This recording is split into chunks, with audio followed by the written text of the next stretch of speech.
Assalamu alaikum. My name is Ikrashad. I hope you are doing well. So in today's lecture we will learn that how to the sentence of present indefinite translate from Urdu to English. As my previous lecture was about the some starting concept of present indefinite tense. So let's come to the point. बल्कि नहीं, point पर आने से पहले अगर आप लोगों ने मेरी फर्स्ट वीडियो नहीं देखी तो इंतज़ार किस बात का, भाग जाए और देख कर आए, क्योंकि वो हमारे बिल्कुल स्टार्टिंग और इनिशियल कॉन्सेप्ट है। अगर आपको वही समझ नहीं आई तो आपको आज के लेक्चर की कुछ भी समझ आने वाली नहीं है। तो हम चलते हैं आप अपने आज के लेक्चर की तरफ। ठीक है, हमारा पहला सेंटेंस है, अबू हर रोज़ अखबार पढ़ते हैं। मैंने आपको लास्ट लेक्चर में बताया था कि हमारी उर्दू फ़िक़रात के थ्रू हम अपने टेंसेस की आइडेंटिफिकेशन करते हैं कि ये प्रेजेंट इंडेफिनिट है, प्रेजेंट कंटिन्यूस है, पास्ट का टेंस है या फ्यूचर है या क्या है। तो हमारे इस सेंटेंस के लास्ट में आ रहा है ते हैं, अबू हर रोज़ अखबार पढ़ते हैं। So it's a present indefinite.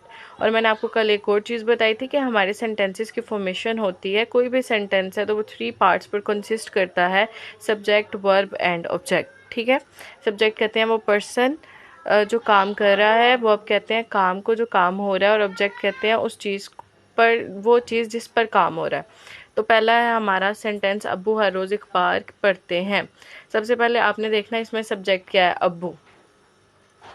अब्बू क्या है, हमारा सब्जेक्ट है, पढ़ते हैं वर्ब है, और अखबार पढ़ते हैं तो ये ऑब्जेक्ट है।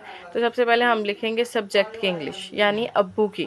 अब्बू की इंग्लिश क्या है, फादर। फादर पढ़ते, रीड, रीड्स आ, क्या पढ़ते हैं, अखबार, न्यूज़पेपर। फादर रीड्स आ न्यूज़पेपर डेली। ठीक है, अब इसमें आपने एक चीज़ गौर से देखनी है कि हमारे फादर मतलब फादर क्या है, इज़ अ सिंगुलर पर्सन। तो मैंने आपको कल भी बताया था कि जब भी सिंगुलर पर्सन आएगा तो आपने उनकी फॉर्म ऑफ वर्ब के साथ जाकर एस का इजाफा करना है। So father is a singular person. जब आप लिखेंगे फादर तो आप उसकी फॉर्म ऑफ वर्ब यानी रीड के साथ एस का इजाफा करेंगे। फादर रीड्स आ न्यूज़पेपर डेली। फिर दूसरा आ जाता है मैं किताब पढ़ती हूँ, तो हम लिखेंगे आई रीड आ बुक। अब ये देखिए मैंने रीड के साथ एस और यस नहीं लगाया, क्योंकि in previous lecture I told you that I, we, you, they and the name more than one, they all are plural person. ठीक है, तो इस दैट्स वाई हम इसकी फॉर्म ऑफ वर्ब के साथ एस यस का इजाफा नहीं करने वाले। सुलेमान किताब पढ़ता है, सुलेमान रीड्स आ बुक, क्योंकि Suleman is a singular person, तो आपने उसकी भी रीड के साथ जाकर यानी फॉर्म ऑफ वर्ब के साथ एस का इजाफा करना है। इसी तरह हमारा एक सेंटेंस है, वो दूसरों की मदद करता है। वो ही मदद, हेल्प, ही हेल्प, दूसरों की, अदर्स, ही हेल्प्स। अब ये देखें इधर हमारा आ रहा है ही। ठीक है, यह हमारा सिंगुलर पर्सन है तो आपने उसकी फॉर्म ऑफ वर्ब के साथ लगाना है एस। He helps others. ये शख्स हर आदमी को धोखा देता है, तो आप लिखेंगे दिस मैन डिसीव्स एवरीबडी।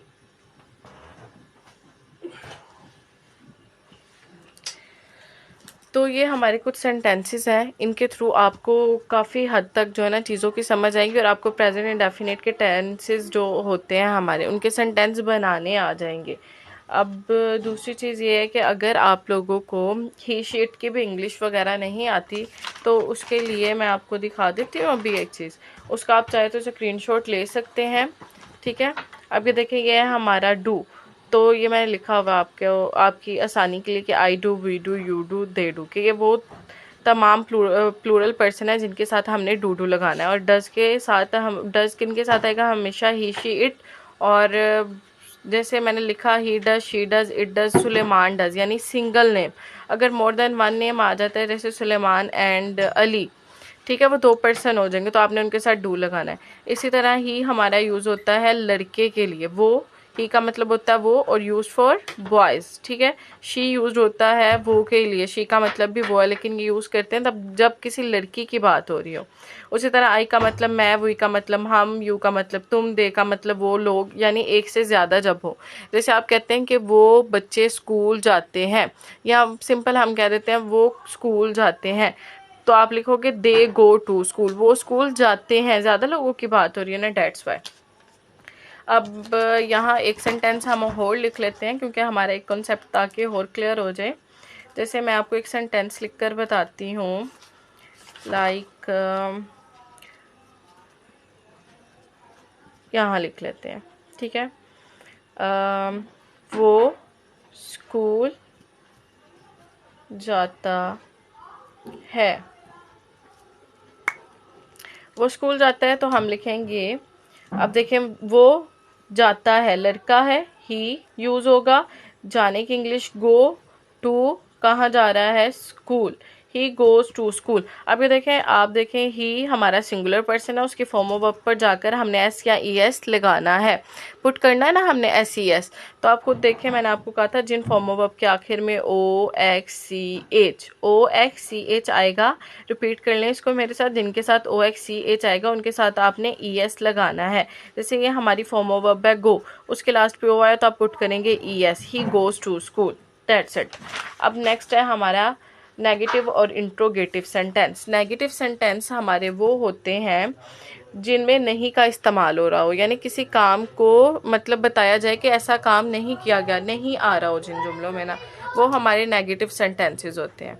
और इंट्रोगेटिव सेंटेंसेस होते हैं इन विच वी आस्क क्वेश्चंस, जिनमें क्वेश्चन पूछे जा रहे हो, हम क्वेश्चन पूछ रहे हो, ठीक है। तो हम पहले नेगेटिव कर लेते हैं, तो हम स्टार्ट करते हैं, वो झूठ नहीं बोलती। वो की इंग्लिश मैंने बल्कि यहाँ फॉर्मेशन लिखी हुई है नेगेटिव सेंटेंसेस के लिए कि सबसे पहले आप सब्जेक्ट पुट करेंगे, हेल्पिंग वर्ब के साथ नोट लगाएंगे, आगे वर्ब आएगा, देन ऑब्जेक्ट आएगा। ये फॉर्मेशन आपने याद रखनी है। आप चाहे तो यहाँ से स्क्रीनशॉट ले सकते हैं। तो हम लिखेंगे वो झूठ नहीं बोलती। तो सबसे पहले शी, हेल्पिंग वर्ब हमारे क्या है, do and does. Helping verb है हमारे डू एंड डज। ये मैंने आपको कल बता दिया था प्रीवियस लेक्चर में कि डू और डज हमारे हेल्पिंग वर्ब होते हैं प्रेजेंट इंडेफिनिट में, और ये यूज सिर्फ नेगेटिव और इंट्रोगेटिव सेंटेंसेस में होते हैं। तो डू लगता है प्लूरल पर्सन के साथ जो है हमारे आई वो यू दे, और डज लगता है हमारे सिंगुलर पर्सन के साथ जो हमारे ही शीट एंड सिंगल नेम। वो झूठ नहीं बोलती है, शी हमारा हेल्पिंग वर्ब क्या है, डज। शी डज नॉट, बोलने की इंग्लिश टेल, और झूठ की English lie. She does not tell a lie, ठीक है। ये आप लोग, ये वो सेंटेंसेस है जो आप एक दूसरे से बात करने में भी इस्तेमाल हो जाते हैं। लाइक आप किसी को कहते हैं तुम अपनी गलती को तस्लीम नहीं करते, तो भाई क्या ज़रूरत है उर्दू में बोलने की, ज़रा हमारे थोड़ी सी इंग्लिश उन्हें भी पता चले है बंदे को इंग्लिश भी आती है। तो हम जैसे किसी को कहते हैं तुम अपनी गलती को तस्लीम नहीं करते, तो उर्दू में बोलें, उर्दू में बोलने कह रही हूँ, इंग्लिश में बोल रही हूँ उसको, तुम अपनी गलती को तस्लीम नहीं करते। यू, यू के साथ हमारा यू हमारा प्लूरल पर्सन है तो हमने लगाना है do. You do not admit your mistake. You do not admit your mistake, कि तुम अपनी गलती को नहीं मानते, तस्लीम नहीं करते, ठीक हो क्या। दूसरा सेंटेंस है जैसे हमारा मैं इस अजनबी को नहीं पहचानता हूँ, तो ये भी बोल ही लेता है इंसान, यूज हो जाता है। तो इसको भी हम इस तरह इंग्लिश में बोलेंगे, I do not recognise, I do not recognise this stranger. Stranger कहते हैं अजनबी को, रिकॉग्नाइज का मतलब पहचानना। आई डू नॉट, आई हमारा प्लूरल पर्सन, मैं की इंग्लिश आई के साथ लगेगा do not because I is a plural person. I do not पहचानने की English recognise, no need to put S S C S because it's our plural person. I do not recognise this stranger. Stranger का मतलब मैंने अभी बताया आपको, अजनबी को कहते हैं स्ट्रेंजर। वो गुनाह पर नहीं पछताती है। She is a singular person, so we put does not. She does not repent, repent कहते हैं पछताना। She does not repent on her, बल्कि उन्होंने तो ये नहीं कहा कि वो अपने गुनाह पर नहीं पछताती, सिंपल है वो गुनाह पर नहीं पछताती, तो she does not repent on sin. Sin कहते हैं गुनाह को, ठीक हो गया। इसी तरह अब हम करेंगे इंट्रोगेटिव सेंटेंसेस, जिनमें ऐसे जुमले जिनमें क्वेश्चन किया जा रहा हो, ठीक है। उसकी फॉर्मेशन है, आपने हेल्पिंग वर्ब सबसे पहले लगाना है, फिर सिंपल सब्जेक्ट वर्ब और ऑब्जेक्ट, जो सिंपल हमारे सेंटेंसेस की फॉर्मेशन होती है। तो सबसे पहले है उसका बाप क्या करता है, व्हाट डज अब जैसे हमारा पहला सेंटेंस था उसका बाप क्या करता है, तो इसमें हमारे पास ये नहीं बताया गया कि ये थोड़ी ज़ाहिर नहीं हो रहा, ये शो नहीं हो रहा कि आप किसी लड़की के बाबा के बारे में पूछ रहे हैं या किसी लड़के के बाबा के बारे में पूछ रहे हैं कि उसका बाप क्या करता है।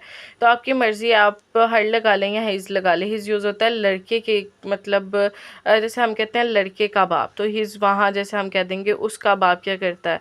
हिज और लड़के के लिए हर यूज़ होता है, तो यहाँ मैंने तो हर यूज़ कर दिया। What does her father do, कि उसका बाप क्या करता है। तुम्हारे बाबा जान क्या करते हैं, ये आप मुझे सोचकर बताएंगे। तब तक मैं नेक्स्ट कर लूँ, उसके बाद लास्ट में मैं आपको बताऊंगी। तब तक आप लोग अपने माइंड में इसकी इंग्लिश सोचें, तुम्हारे बाबा जान क्या करते हैं, इसकी इंग्लिश क्या बनेगी। क्या तुम उसका मजाक बनाते हो, डू यू, ठीक है। क्यों तुम, sorry, why do you, why, क्यों भी आ रहा है ना, इट्स अ क्वेश्चनिंग वर्ड। तो हम लिखेंगे सबसे पहले क्यों की इंग्लिश वाई, फिर तुम के लिए यूज़ होता है हमारे पास तो हम